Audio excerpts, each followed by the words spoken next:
रात का सन्नाटा दिल्ली की सड़कों पे छाया हुआ था।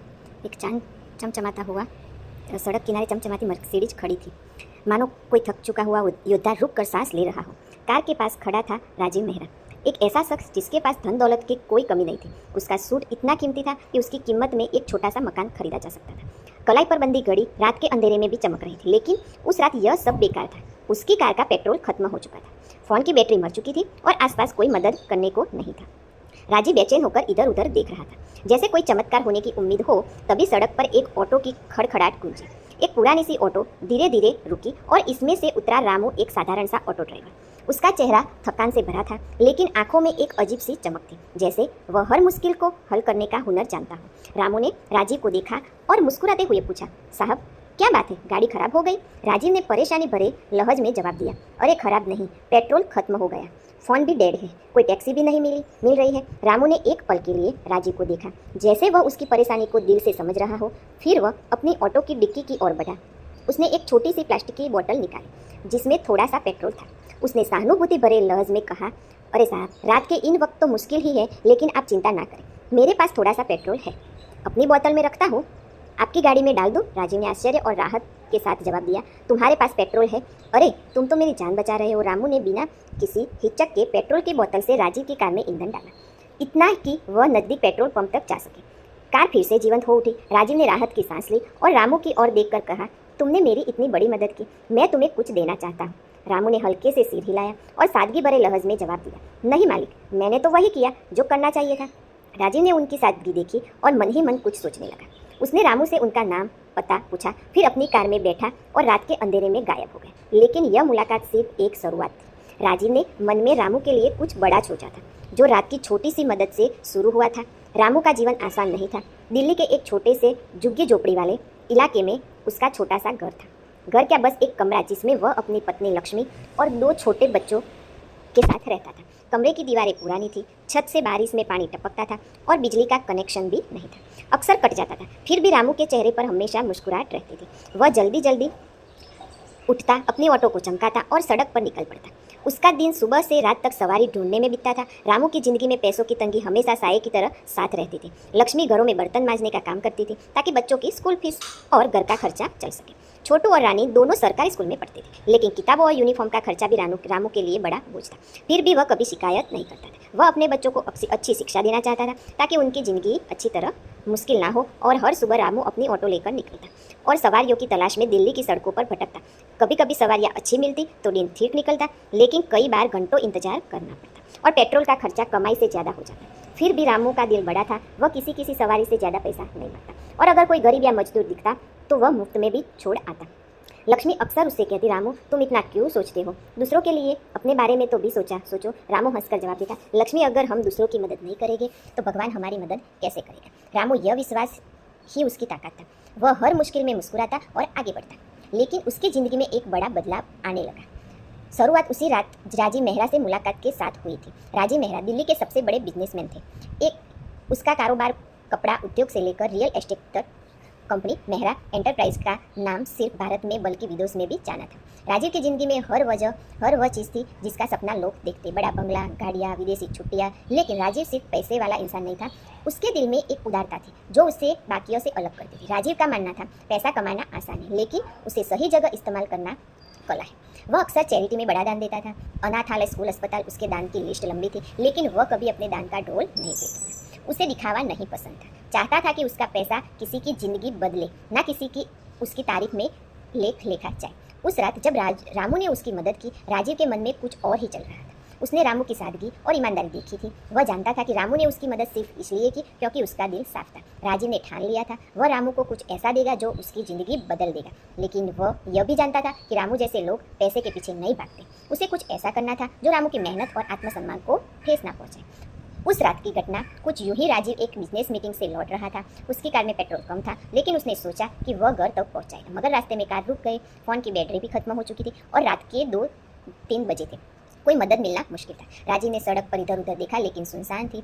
परेशान होकर अपनी कार के पास खड़ा था। जब रामू की ऑटो वहां से गुजरी, रामू ने राजीव की परेशानी देखी और रुक गया। उसने पूछा कि क्या बात है, और जब राजीव ने बताया कि पेट्रोल खत्म हो गया है तो रामू ने बिना सोचे अपनी बोतल से पेट्रोल निकाला। उसने कहा कि वह हमेशा थोड़ा पेट्रोल साथ रखता है क्योंकि उसकी ऑटो पुरानी है और कभी कभी उसे भी ऐसी मुश्किल का सामना करना पड़ता है। पेट्रोल डालने के बाद राजीव ने उसे कुछ देने की बात की तो रामू ने साफ मना किया और वह किया कि उसका फर्ज था। राजीव ने उसकी बात सुनी और मन ही मन मुस्कुराया। रामू से उसका पता और नाम पूछ गया।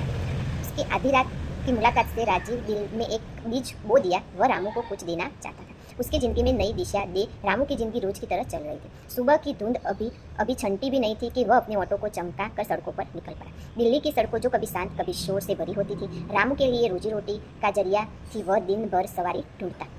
बाजार की भीड़ में तो कभी ऑफिस जाने वालों के बीच उसका चेहरा थकान से भरा होता, लेकिन उसकी मुस्कान कभी कम नहीं होती थी। घर लौटते वक्त वह बच्चों के लिए कभी कभी 1-2 टॉफी ले आता, जिसे देखकर छोटू और रानी की आंखें चमकती। लक्ष्मी उसे देखकर कहती, रामू तुम इतना क्यों खर्च करते हो, यह छोटी छोटी चीज़ें भी तो पैसे से आती है। रामू हंसकर जवाब देता, लक्ष्मी बच्चों की मुस्कान के आगे यह सब क्या चीज़ें। लेकिन उसकी ज़िंदगी में मुश्किलें कम नहीं थी। छोटू और रानी का स्कूल तो सरकारी था, लेकिन यूनिफॉर्म और स्कूल की भी छोटी मोटी फीस भी उनके लिए भारी थी। लक्ष्मी की कमाई और रामू की मेहनत मिलकर भी बस इतना ही जोड़ पाते कि घर का खर्चा चल सके। किराए का कमरा, बिजली का बिल और बच्चों की ज़रूरतें, सब कुछ एक तार पर लटका हुआ था। फिर भी रामू कभी हिम्मत नहीं आता था। वह कहता, भगवान ने हमें ज़िंदगी दी है तो कुछ ना कुछ रास्ता भी दिखाएगी। और उधर राजीव मेहरा अपनी दुनिया में फंस था। उसका बंगला दिल्ली में पौष इलाके में था, जहाँ हर चीज़ चमकती थी, फर्श से लेकर जाड़ फानुस तक। लेकिन उस रात रामू मुलाकात ने उसके दिल में कुछ हलचल मचा दी। वह रामू की सादगी और ईमानदारी को भूल नहीं पा रहा था। राजीव ने अपने सेक्रेटरी को रामू का पता ढूंढने को कहा। उसने बताया कि वह उस ऑटो ड्राइवर से मिलना चाहता है जिसने उस रात उसकी मदद की थी। सेक्रेटरी ने कुछ ही दिनों में रामू का पता ढूंढ लिया। राजीव ने सोचा कि वह रामू से मिलकर कुछ देना चाहता, लेकिन वह यह भी जानता था रामू जैसे लोग आसानी से स्वीकार नहीं करते। उसने अपने मन में एक योजना बनाई। वह रामू को अपने ड्राइवर के रूप में नौकरी देना चाहता था। यह न सिर्फ रामू की ज़िंदगी को बेहतर बनाएगा, बल्कि उसके बच्चों को भी अच्छी शिक्षा और भविष्य देगा। राजीव ने अपने सेक्रेटरी को बुलाया और कहा, मुझे उस ऑटो ड्राइवर से मिलना है। उसका नाम रामू है, तुम उसे ऑफिस बुलाओ, लेकिन यह मत बताना कि मैं उसे क्या ऑफर करने वाला हूँ। एक सुबह रामू अपने ऑटो में सवारी छोड़कर लौट रहा था जब एक आदमी ने उसे रोका। उसने कहा, रामू भाई, आपको एक साहब बुला रहे हैं। उनका नाम राजीव मेहरा है, वह अपने ऑफिस में बुलाना चाहते हैं। रामू ने आश्चर्य से पूछा, मेहरा साहब, वो मुझे क्यों बुला रहे हैं? आदमी ने सिर्फ इतना जवाब में कहा, बस वो आपसे मिलना चाहते हैं, आप कल सुबह उनके ऑफिस पहुँच जाइए।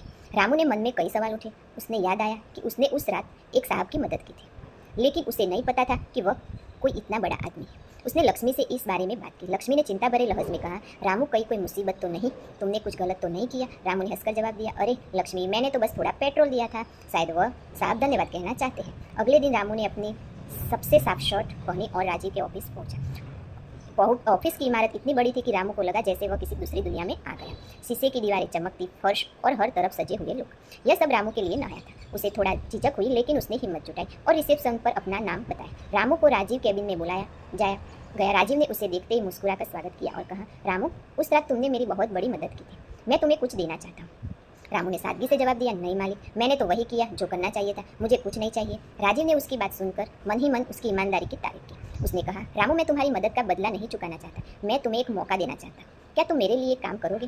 रामू ने आश्चर्य से पूछा, काम? लेकिन साहब, मैं तो बस एक ऑटो ड्राइवर हूँ, मैं आपके जैसे बड़े आदमी के लिए क्या कर सकता हूँ? राजीव ने मुस्कुराते हुए कहा, तुम मेरे पर्सनल ड्राइवर बन सकते हो।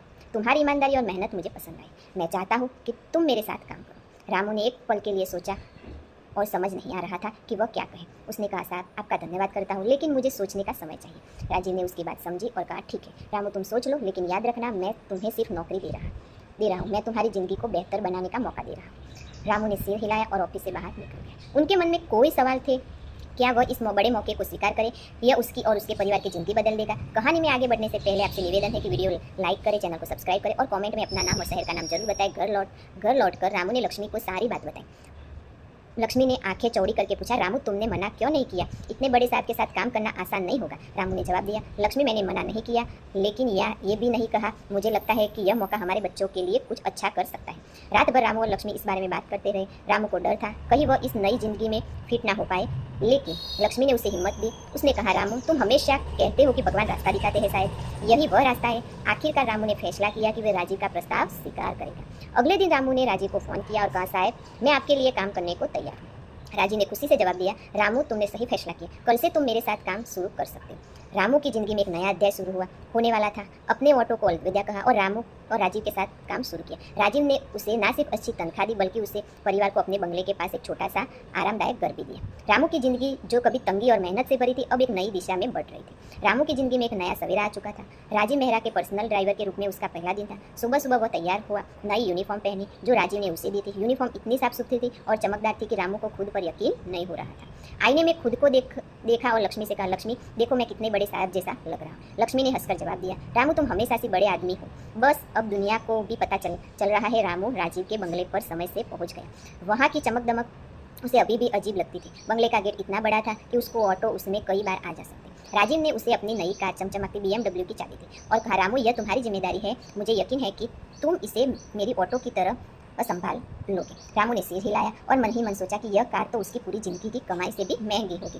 रामू का काम राजीव को उनके ऑफिस मीटिंग और कभी कभी शहर से बाहर ले जाना था। शुरू में उसे इस नई जिंदगी में थोड़ा समय लगा। ऑटो चलाना और BMW चलाना दो अलग अलग दुनिया थी, लेकिन रामू की मेहनत और सीखने की झलक ने उसे जल्दी ही सब सिखा दिया। वह समय का पक्का था, मुस्कुराता रहता था और राजीव की हर छोटी बड़ी जरूरत का ध्यान रखता था। राजीव को उसकी यह आदत पसंद थी। वह अक्सर अपने दोस्तों से कहता, रामू सिर्फ ड्राइवर नहीं, वह मेरे लिए एक दोस्त जैसा है। राजीव ने रामू को परिवार को भी अपने बंगले के पास छोटा सा घर दिया। रामू के पुराने किराए के घर से कई गुना बेहतर था। दीवारें मजबूत थी, पानी नहीं टपकता था, बिजली का कनेक्शन भी पक्का था। छोटू रानी को यह घर किसी महल से कम नहीं लगा। लक्ष्मी ने पहली बार घर में एक छोटा सा फ्रिज देखा तो उसकी आंखें भर गई। रामू ने कहा, यह सब सपने जैसा लगता है, क्या सचमुच हमारा है? रामू ने उसका हाथ पकड़कर जवाब दिया, लक्ष्मी यह सब भगवान की मेहर है, साहब की उदारता का नतीजा है। रामू की सबसे बड़ी चिंता हमेशा उसके बच्चों की पढ़ाई थी। राजीव ने यह सब सुना तो उसने तुरंत छोटू और रानी को दिल्ली के एक प्राइवेट स्कूल में दाखिला दिला दिया। स्कूल फीस, किताबें, यूनिफॉर्म का सारा खर्चा उठाने का वादा किया। रामू ने जब यह सुना तो उसकी आंखें नम हो गई। राजीव से कहा, साहब आपने मेरे लिए इतना किया, अब मेरे बच्चों की ज़िंदगी भी सवार रहे, मैं आपका एहसान कैसे चुकाऊंगा?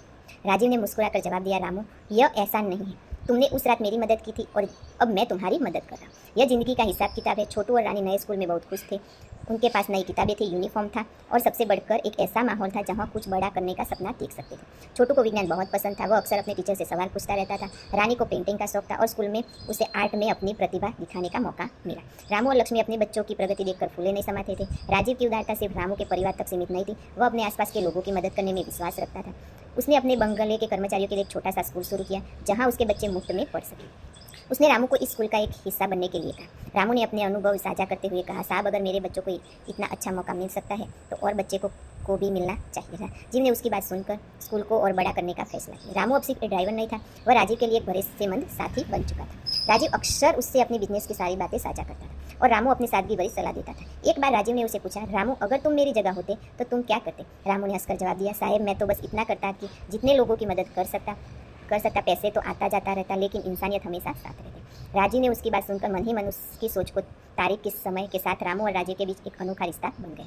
ना मालिक ना नौकर ना नहीं था दोस्ती, यह एक ऐसा बंधन था जो ईमानदारी, विश्वास और इंसानियत पर टिका था। राजीव को रामू की मेहनत, सादगी पर गर्व था और रामू राजीव की उदारता बड़े दिल को देखकर हमें आश्चर्यचकित रहता। एक दिन राजीव ने रामू को अपने ऑफिस में बुलाया। कहा, रामू तुम्हें एक और जिम्मेदारी देना चाहता हूँ। मैं अपने चैरिटी फाउंडेशन का एक हिस्सा तुम्हारे हवाले करना चाहता हूँ। तुम उन लोगों को समझते हो जिन्हें मदद की जरूरत, क्या तुम मेरा साथ मिलकर यह काम करोगे? रामू ने आश्चर्य से पूछा, साहेब मैं तो बस एक साधारण आदमी हूँ, यह सब कैसे करूँगा? राजीव ने जवाब दिया, रामू तुम साधारण नहीं हो, तुम में वह दिल है जो दूसरों की जिंदगी बदल सकता है। रामू ने इन नए रोल को स्वीकार किया। उसने राजीव के चैरिटी फाउंडेशन में काम शुरू किया जहाँ वह उन लोगों तक मदद पहुँचाने में सहायता करता और स्कूल नौकरी के मौके दिलवाने की कोशिश। मेहनत और सादगी ने उसकी सिर्फ राजीव का भरोसा जीता बल्कि कई और लोगों की ज़िंदगी में रोशनी लाई। रामू की ज़िंदगी अब पहले जैसी नहीं थी। उसका परिवार खुशहाल था। छोटू रानी अच्छे स्कूल में पढ़ रहे थे। लक्ष्मी को सिलाई बर्तन करने की ज़रूरत नहीं थी। रामू चेहरा अब पहले से ज़्यादा चमकता था। वह ना सिर्फ अपनी ज़िंदगी को बेहतर बना पाया बल्कि दूसरों की ज़िंदगी को भी बदलाव ला रहा। उस रात की छोटी सी मुलाकात ने रामू और राजीव की ज़िंदगी को बदल दिया। रामू की सादगी, राजीव की उदारता, एक ऐसी कहानी रची जो ना सिर्फ उनके परिवार बल्कि उनके आसपास के लोगों को भी प्रेरणा दी। यह कहानी इंसानियत, विश्वास और मेहनत की जीत थी। तो दोस्तों, अगर आपको यह कहानी पसंद आई तो लाइक करें, कमेंट करें और फटी सी स्टोरी हमारे चैनल को सब्सक्राइब करें। मिलेगी एक नई कहानी के साथ। Thank you.